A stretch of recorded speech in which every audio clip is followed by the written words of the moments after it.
Cette saison, nous avons 3 pilotes différents qui peuvent aller chercher le titre. De plus, nous avons 2 pilotes de la même écurie qui se battent pour ce championnat, avec Lando Norris et Oscar Piastri. Mais ils sont bloqués par une règle instaurée par leur écurie McLaren, les Papaya Rules, qui veulent faire régner l'égalité et l'équité entre les pilotes cette saison. Pourtant, cela a l'air d'être en train de plus les détruire que de les aider. Car déjà, pour moi, à la fin de la saison, si c'est un des pilotes McLaren qui gagne le titre, ça me marquera pas énormément. Car McLaren stoppe toutes les batailles possibles et les retournements au championnat. Avant toute chose, bienvenue. Si la vidéo vous plaît, vous pouvez vous abonner, mettre un like et on est parti pour l'analyse.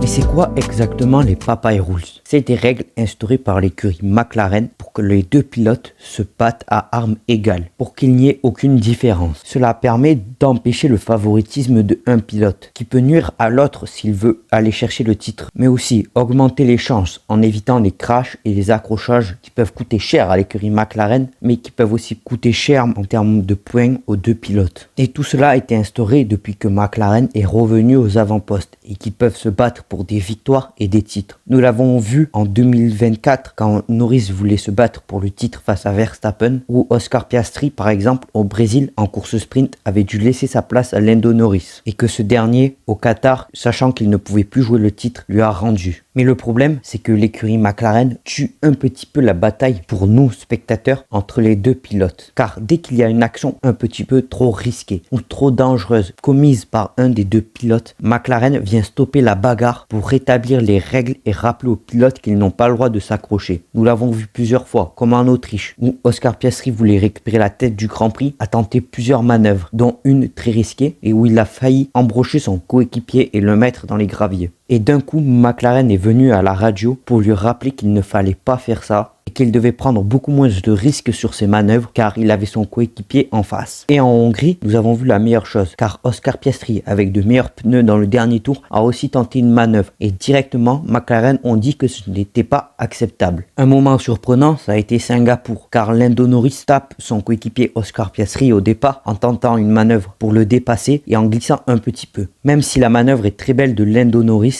McLaren ne l'a pas rappelé à l'ordre pour lui dire de faire un peu plus attention. On comprend donc que déjà, les Papaya Rules ont l'air des fois d'être un petit peu ambigus et compliqués à comprendre du côté de l'écurie. Le problème, c'est qu'elles tuent aussi les aléas de la course, tous les événements qui peuvent se passer et qui font partie du sport automobile, comme à Monza, où l'arrêt de Lando Norris est raté, ce qui permet à Oscar Piastri de reprendre la position. Cela fait partie de la course, et ça peut arriver à n'importe quel pilote. McLaren ont voulu rendre la position à Lando Norris et ont demandé à Oscar Piastri de ralentir. Cela a gâché une bataille que l'on aurait pu voir entre Lando Norris et Oscar Piastri, et qui aurait pu animer tout le Grand Prix. Et si on suit leur logique, à Zandvoort, quand Lando Norris a une casse moteur, Oscar Piastri aurait dû s'arrêter pour rendre la bataille égale car Lando Norris a une case moteur et il faut que Oscar Piastri perde aussi des points sur ce Grand Prix. On se rend compte que les Papaya Rules ne peuvent pas tout le temps fonctionner car il y a des choses qu'ils ne peuvent pas faire, comme dire à un pilote d'abandonner car l'autre a une case moteur. Avec ces règles, on a quand même l'impression que l'écurie McLaren est en train de s'embrouiller, que eux aussi ils ne comprennent plus ce qu'ils ont mis en place. On l'a vu à Singapour, ils n'ont pas appliqué la règle et dit à Norris de faire plus attention la prochaine fois qu'il voudrait dépasser son coéquipier, et quand Oscar Piastri a demandé qu'on lui rende la place car cela n'entrait pas dans les Papaya Rules, McLaren lui ont répondu qu'ils ne rendraient pas la place car la manœuvre de Lando Norris était réussie. Et juste avant le Grand Prix des États-Unis, nous apprenons que Lando Norris est finalement accusé par l'écurie McLaren d'être fautif et qu'il donne donc un avantage jusqu'à la fin de saison à Oscar Piastri pour réparer les dégâts de cette manœuvre. Et là on se perd un peu car McLaren ont dit d'abord que cela a été bien fait et finalement ils accusent Lando Norris. Nous avons eu la même chose au Grand Prix des États-Unis où il y a eu un accrochage en course sprint. McLaren ont rien dit. Ils ont dit que c'était pas la faute de leur pilote. Et quelques jours plus tard, avant le Grand Prix du Mexique, nous apprenons que tous les avantages de Oscar Piastri sont annulés car l'accrochage est un petit peu à cause de lui. Encore une fois, ils se sont perdus et ont changé de décision au dernier moment. Nous avons aussi eu le Grand Prix de Silverstone où Oscar Piastri s'est pris une pénalité pour avoir freiné sous safety car et avoir fait une manœuvre dangereuse. Cela a permis à Lando Norris de reprendre la tête du Grand Prix. Et McLaren, qui ont trouvé la pénalité pénalités injustes n'ont pas rendu la position à Oscar Piastri. Et on se rend vraiment compte que McLaren n'arrive pas à faire des choix et qu'il y a des situations où ils sont perdus. Ils ne savent plus s'il faut appliquer les Papaya Rules ou non. Et c'est là où ils détruisent un petit peu le championnat, car on se perd dans leurs règles et en plus on perd des batailles et des moments intéressants sur les Grands Prix qui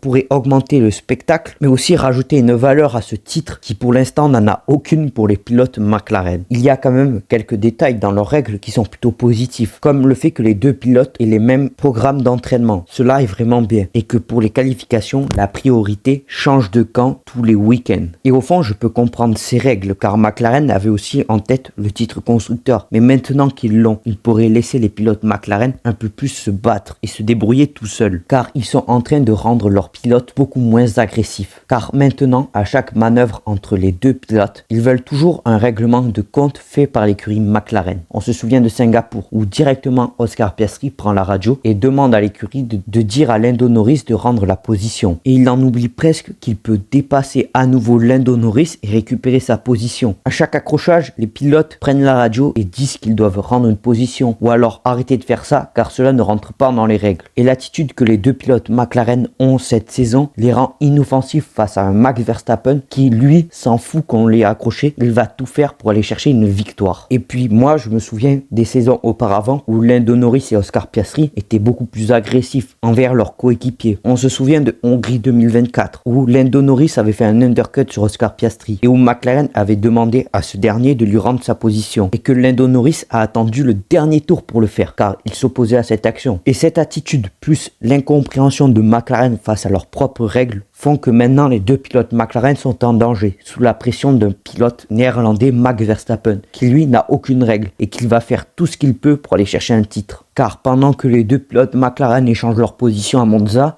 Max Verstappen prend de l'avance et va chercher une victoire. Et même lui se moque de ses règles à la radio. Pour lui, c'est complètement débile et cela empêche les pilotes McLaren d'aller complètement performer pour ce titre. Et dans tous les cas, si c'est Oscar Piastri ou Lando Norris qui gagnent le titre, ils ne marqueront pas complètement l'histoire. Ils seront quand même champions du monde, mais ça ne sera pas les plus beaux champions du monde de l'histoire de la Formule 1. Et malheureusement, cela est fortement dû par l'écurie McLaren, qui depuis qu'elle a instauré ses règles, rend les deux pilotes beaucoup plus pacifiques. Mais j'espère quand même pour l'écurie McLaren qu'ils ne perdront pas le titre pilote, car si Max Verstappen le gagne, ça sera vraiment une honte pour cette écurie qui n'aura pas su laisser ses pilotes se battre et aller chercher les meilleurs résultats possibles. Donnez-moi votre avis sur les Papaya Rules et sur ce championnat et pour vous qui voulez voir gagner. Merci de m'avoir écouté et on se retrouve pour de prochaines informations.